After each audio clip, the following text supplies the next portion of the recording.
जब भी कोई क्राइम होता है हम में से कई लोग ये पूछते हैं कि इसमें नया क्या है, ये तो फला फला के साथ भी हुआ था।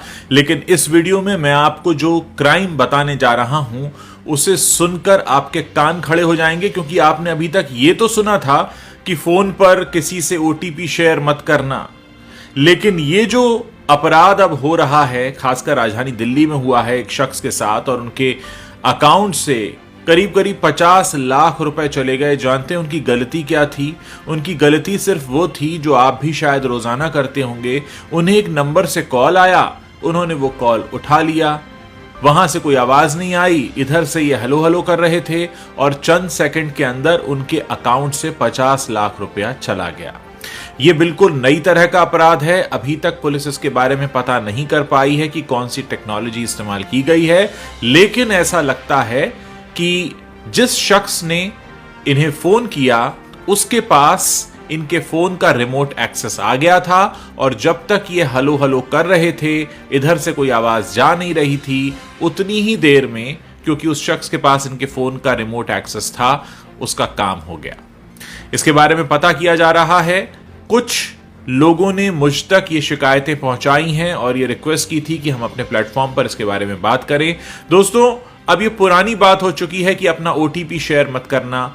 आपको ठगने वाले अब एक कदम आगे निकल चुके हैं। ऐसे में आपको भी तैयारी पक्की करनी होगी। पहली बात तो यह है कि अगर अनजाने नंबर से फोन आ रहा है, कोशिश कीजिए मत उठाइए।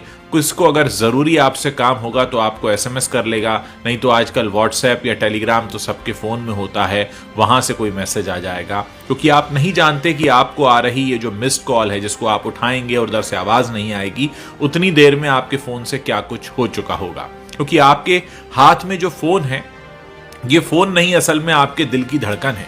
क्योंकि आपका बैंक अकाउंट से लेकर आप किससे मिलते हैं, कहां जाते हैं, कहां खाते हैं, क्या खरीदते हैं, क्या पहनते ओढ़ते हैं, किससे क्या बातें चल रही हैं, सब कुछ इस फोन को पता है। और सोचिए किसी ने अगर इसका रिमोट एक्सेस ले लिया तो वो आपके साथ क्या क्या कर सकता है। और बहुत सारे लोग तो आजकल पेटीएम और गूगल पे वगैरह जो ई वॉलेट्स हैं उनको भी यूज करते हैं। आप सोचिए कि उन तक भी एक्सेस हो सकता है उस व्यक्ति का।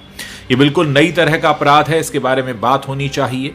ये जो फोन जिसे हम अपने हाथ में लिए घूमते हैं, जिससे ऐसा लगता था कुछ समय पहले तक कि हम फोन रखते हैं, अब ऐसा लगने लगा है कि फोन ने हमें रखा हुआ है, क्योंकि इसके बिना हम रह नहीं सकते।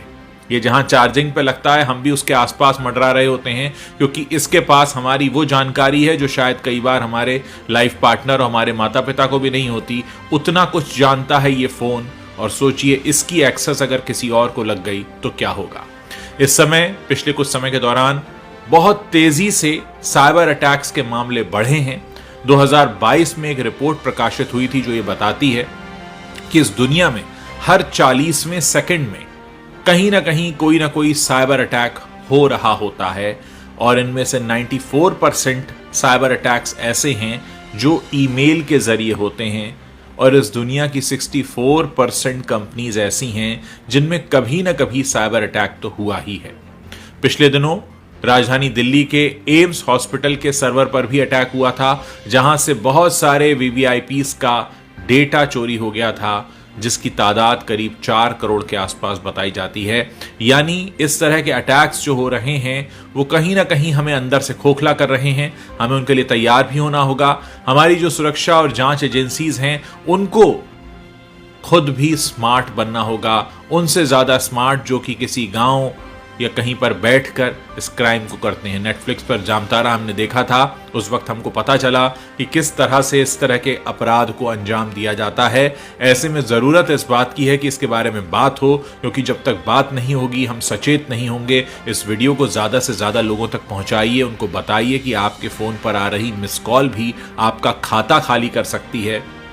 इसलिए बहुत जरूरी है कि आप सचेत रहें, और अगर आपके साथ कुछ भी ऐसा होता है तुरंत पुलिस को सूचित करें, क्योंकि आपकी जो गाढ़ी कमाई इस समय बैंक में है, जिसका एक्सेस आपके फोन से होता है, कहीं ऐसा ना हो कि आपको कोई मिस कॉल देकर आपकी वो सारी कमाई चुरा ले। ऐसा हुआ है, राजधानी दिल्ली में हुआ है। सिर्फ 2 दिन पुरानी घटना है, यानी जब एक शख्स को 50 लाख रुपए चुराने में कामयाबी मिल गई हो, और उसका पता लगाना तो दूर, लोग उसकी अभी टेक्नोलॉजी ही ना पता कर पा रहे हों, इसका मतलब यह है कि हम सब खतरे के निशाने पर हैं। यानी हमारे आपके फ़ोन पर भी वो नंबर घनघना सकता है, और अगर वो घनघनाया और हमने उठाया और उतनी देर हमने हलो हलो बोला और उतनी देर में हो गया हमारा अकाउंट खाली, तो फिर सोचिए आप कहाँ जाएंगे।